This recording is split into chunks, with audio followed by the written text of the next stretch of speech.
사주에 따라서 오행을 잡아 써주면 되는데, 그렇게 해서 서로 피해주는 것이, 수고를 좀 하시더라도 최소한 그건 가려서 이름을 지어주면 좋겠고.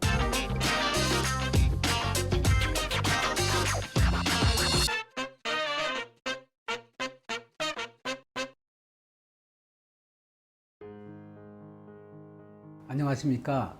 대간양명철학연구원 교랑이육재입니다. 대성TV를 구독해 주시고 시청하시는 모든 분들께 감사의 말씀드립니다. 감사합니다. 선생님, 이제 계속해서 이름에 쓰는 한자에 관련해서 좀 여쭤보고 있는데, 네, 좋네요. 혹시 장남이랑 장녀들만 쓰는 한자라던가 아니면 장남과 장녀들이 쓰면 좋은 한자들이 좀 따로 있을까요? 그건 구분 확실히 있어서, 장남이 쓰는 글자를 차남이 쓰게 되면 장남의 입지가 좁아지고요. 차남이 쓸 글자를 장남이 쓰게 되면 자기 입지가 날 데 없어집니다. 그래서 형제 중에도 동생이 잘 되는 경우 있어요. 자매 중에도 언니는 정말 이렇게 공부는 잘했는데 일이 없고 백수가 된다든지, 혹은 결혼했다 이혼한다든지, 이렇게 입장이 좁아지는 동생이 막 잘 돼가지고 언니가 약해지고 형이 약해지는 경우가 있는데, 그게 이름에 그런 기운이 들어 있습니다. 물론 자질도 들어 있죠. 사주에 자질도 들어 있지만, 제가 40년 이상을 이렇게 쭉 검증해 본 결과, 장남이 쓸 글자는 장남이 써야 되고 차남이 쓸 글자는 차남이 써야 되는 게 맞습니다. 예를 든다 하면, 이제 아까 이전에 말씀드린 일자라든지, 이건 장남이 쓰는 글자고, 으뜸 원자, 으뜸이지 않습니까? 으뜸. 네가 으뜸으로 가라, 1번으로 가라 이런데, 그걸 차남이 쓰게 되면 입지가 좁아지는데, 그 집안을 제가 이렇게 봤을 때 형이 역시 잘 안 되는 거예요. 그래서 또 빼어날 숫자라든지, 동서남북은 우리가 글자 안 쓰는데 동자만 유일하게 글자를 씁니다. 동서남북 사방이 으뜸이라고 해서 이게 장남이 써요. 항렬자가 동자인 경우 장남이 쓰게 되면 이거 득을 보게 되는데, 차남도 같이 쓰게 되면 그 집안은 서열 정리가 나중에 안 돼서 형의 유고가 있게 되거나 이런 불편이 있기 때문에, 혹시 동자가 항렬자라 하면 장남은 그대로 동자를 써주면 좋겠고요. 차남은 다른 동자를 써주는 거예요. 예를 들어 붉을 동자라든지 오동나무 동자, 뛰어나다는 뜻, 귀하다는 뜻이 들어있고, 이런 다른 동자를 써서 이름을 지어주는 게 바람직합니다. 원자도 마찬가지예요. 장남이 원자를 썼다, 장녀가 원자를 썼다 하면 차녀는 다른 원자를 써주는 거예요. 근원 원자를 써준다든지, 사주에 따라서 오행을 잡아 써주면 되는데, 그렇게 해서 서로 피해주는 것이 무리가 없지. 야, 그거 미신이야, 웃기지 마, 이렇게 되면 그 나이 때 그 생각이거든요. 역시 인생은 살아보면서, 젊었을 때 우리가 철학, 사주 이런 거 잘 안 보고 안 믿습니다. 왜냐면 자신감이 충만하고 남의 의견 안 듣고 이건 미신이야 이렇게.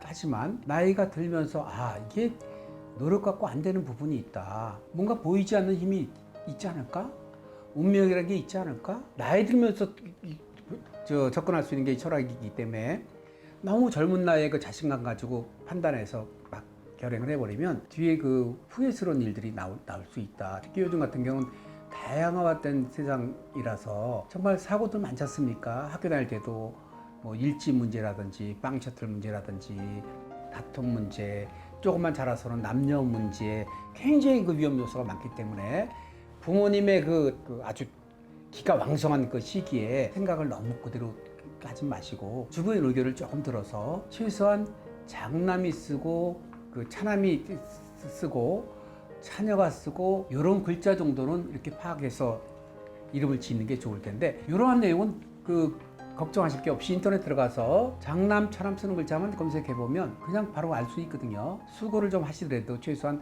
그건 가려서 이름을 지어주면 좋겠고, 혹시라도 집안에 그런 글자를 검색했는데 장남인데 차남이 쓰는 글자를 썼어. 그 글자가 예를 들어 형자거든, 형통할 형자. 요거는 장남이 안 쓰거든요. 그런 이름을 썼다든지, 그럴 경우에는 지금이라도 개명을 좀 해주시게 되면, 나쁘게 묶여져 있는 혹은 불편하게 묶여져 있는 걸, 그럼 칠타를 조금 풀어줄 수 있는 그런 것들이 있으니까, 그러한 개명을 저한테 하십시오 하는데, 이게 아닙니다. 그런 거를 조금 풀어서 편하게 인생을 살게 했으면 좋겠다 하는 생각이고, 장남, 차남은 그건 쓰는 글자는 굉장히 중요하고, 또 글자가 많지는 않거든요. 그런 글자가 불용한자의 범주는 글자가 많아요. 기본적으로 나쁜 글자들이 있는데, 거기다가 파자풀이라는 사람들이 있어요. 파자 글자 가지고 파짜풀이에서 이건 나쁜 이름이야 막 정해놓은 건데 저는 그런 그 파짜풀이로서 하는 그 불행 한자는 저는 믿지 않습니다. 왜냐면 그런 사람들은 사주된 기초가 약하기 때문에 그냥 글자 뜻풀이로 하고 그다음에 그분이 인생 살면서 자기가 검증해 본 내용이 아닌데 조금 그 글자 몇 개 보고 책 몇 개 보고 지가 막 만들어서 불행 한자라고 막 하는 사람이 있는데 그거 제가 볼 때 굉장히 건방진 사람들이거든요. 많이 알면 그렇게 단정적으로 이렇게 이건 나쁘다 막 할 수 없는데 그냥 지금 인터넷 보면 막 이건 불행 한자다 자기 막 하는 사람들이 있는데 저는 그건 바람직하지 않다고 봅니다. 사주를 보면 그 사주에 글자가 써도 좋고 써도 불편한 글자가 있는데 이런 거 살피는 게 좋지. 최소한 장남, 차남 이 글자는 구별해 주는 것이 좋겠다. 장남이랑 차남이 쓰는 한자를 좀 구분하지 않으면 서로의 입지가 달라질 수 있고 좁아질 수도 있다. 그런 사례를 너무 많이 봐왔기 때문에 그래서 이름을 들어보면 차남이 장남 썼으면 그 집안을 보면 장남이 잘 안 돼요. 차남이 많이 사랑만 되는데 근데 차남이 그게 좋은 게 아니거든요.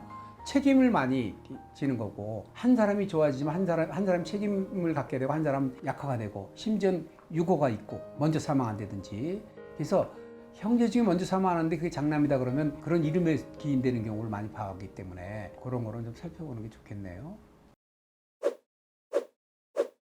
선생님 답변을 좀 듣고 보니까 혹시라도 제가 나중에 결혼해서 아이를 낳게 되면 찾아볼 수 있다고는 하셨지만 그냥 선생님을 찾아뵙는 게 빠를 것 같습니다. 주변에 뭐 이렇게 훌륭한 사람 많으니 훌륭한 사람 찾아서 꼭 저가 아니래도 그렇게 제 말씀은 이제 그런 걸 살피는 게 좋겠다 이런 말씀이거든요. 네, 알겠습니다. 선생님 오늘도 좋은 답변 감사합니다. 감사합니다. 좋아요, 구독 누르시고 그 댓글 달아주시는 분들 참 감사합니다.